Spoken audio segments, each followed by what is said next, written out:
ನಮಸ್ಕಾರ ಸ್ನೇಹಿತರೆ. ಕನ್ನಡದ ಕಿರುತೆರೆಯಲ್ಲಿ ತಮ್ಮದೇ ಆದ ಛಾಪು ಮೂಡಿಸಿದ್ದ ನಟ ರಾಕೇಶ್ ಪೂಜಾರಿ ವಿಧಿವಶರಾಗಿದ್ದಾರೆ. ಅವರು ಕಳೆದ ರಾತ್ರಿ ಉಡುಪಿ ಜಿಲ್ಲೆಯ ಕಾರ್ಕಳದ ನಿಟ್ಟೆ ಸಮೀಪದ ಮೆಹಂದಿ ಕಾರ್ಯಕ್ರಮವೊಂದರಲ್ಲಿ ಭಾಗಿಯಾಗಿ ಡ್ಯಾನ್ಸ್ ಮಾಡಿದ್ದರು. ನಿನ್ನೆಯಷ್ಟೇ ಕಾಂತಾರ ಫ್ರೀಕ್ವೆಲ್ ಶೂಟಿಂಗ್ ನಲ್ಲಿ ಭಾಗಿಯಾಗಿದ್ದ ರಾಕೇಶ್ ಖಾಸಗಿ ಕಾರ್ಯಕ್ರಮವೊಂದರಲ್ಲಿ ನಿನ್ನೆಯೇ ಪಾಲ್ಗೊಂಡಿದ್ದರು. ಸ್ನೇಹಿತರ ಜೊತೆ ಇದ್ದಾಗ ಹೃದಯಾಘಾತ ಸಂಭವಿಸಿದೆ.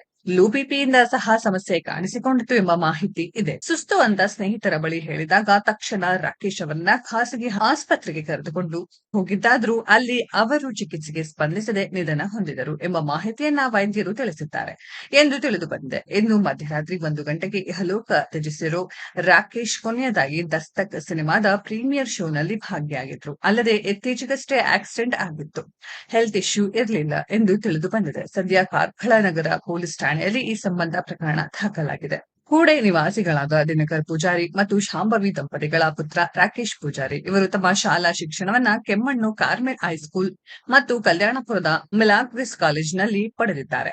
ರಾಕೇಶ್ ಮಂಗಳೂರಿನ ಖಾಸಗಿ ವಾಹಿನಿಯಲ್ಲಿ ಪ್ರಸಾರವಾದ ಕಡ್ಲೆ ಬಜಿಲ್ ತುಳು ಕಾರ್ಯಕ್ರಮದಲ್ಲಿ ನಟಿಸಿದ್ದರು. ಅವರು ಪೈಲ್ವಾನ್ ಇದು ಎಂತ ಲೋಕವಯ್ಯ ಕನ್ನಡದಲ್ಲಿ ನಟಿಸಿದ್ದಾರೆ. ಕಾಮಿಡಿ ಕಿಲಾಡಿಗಳು ಸೀಸನ್ 3 ವಿಜೇತರಾದ ಗಮನ ಸೆಳೆದ ರಾಕೇಶ್ ಹಾಸ್ಯಪ್ರಿಯ ವ್ಯಕ್ತಿತ್ವದಿಂದ ಅಭಿಮಾನಿಗಳ ಮನ ಗೆದ್ದಿದ್ದರು. ಕಿರುತೆರೆಯ ಜೊತೆಗೆ ಚಿತ್ರರಂಗದಲ್ಲೂ ಅವರು ನಟನ ಚಾತುರ್ಯ ಮೆರೆದಿದ್ದಾರೆ. ಇನ್ನು ರಾಕೇಶ್ ಅವರ ಅಗಲಿಕೆ ಕನ್ನಡ ರಂಗಭೂಮಿ ಮತ್ತು ಕಿರುತೆರೆಗೆ ಭಾರಿ ನಷ್ಟವಾಗಿದೆ. ಕುಟುಂಬಸ್ಥರು, ಸ್ನೇಹಿತರು, ಅಭಿಮಾನಿಗಳು ಈ ದುಃಖದ ಸುದ್ದಿ ಕೇಳಿ ಶೋಕದಲ್ಲಿ ಮುಳುಗಿದ್ದಾರೆ. ರಾಕೇಶ್ ಪೂಜಾರಿ ಅವರ ನಿಧನದಿಂದ ಎಲ್ಲರಿಗೂ ಶಾಕ್ ಆಗಿದ್ದು, ಅದೇ ಕಾರ್ಯಕ್ರಮದಲ್ಲಿ ಜಡ್ಜ್ ಆಗಿದ್ದ ನಟಿ ರಕ್ಷಿತಾ ಪ್ರೇಮ್ ಅವರು ಕೂಡ ಮಿಸ್ ಯು ಮಗನೇ, ಇನ್ನು ಇನ್ಯಾವತ್ತೂ ನಿನ್ನ ಜೊತೆ ಮಾತನಾಡಲು ಆಗಲ್ಲ. ಕಾಮಿಡಿ ಕಿಲಾಡಿ ನನ್ನ ಹೃದಯಕ್ಕೆ ಹತ್ತಿರವಾದ ಕಾರ್ಯಕ್ರಮ. ನೀನು ಅದರಲ್ಲಿ ಒಂದು ಶಕ್ತಿಯಾಗಿದೆ. ನಿನ್ನಂತಹ ಅದ್ಭುತ ವ್ಯಕ್ತಿ ನಮ್ಮ ಹೃದಯದಲ್ಲಿ ನೆಲೆಸಿರುತ್ತಾರೆ ಎಂದು ಸಾಮಾಜಿಕ ಜಾಲತಾಣದಲ್ಲಿ ಪೋಸ್ಟ್ ಮಾಡಿದ್ದಾರೆ. ಸ್ನೇಹಿತರೆ, ಇದರ ಬಗ್ಗೆ ನಿಮ್ಮ ಅನಿಸಿಕೆಯನ್ನ ಕಮೆಂಟ್ ಬಾಕ್ಸ್ ಅಲ್ಲಿ ಕಮೆಂಟ್ ಮಾಡಿ.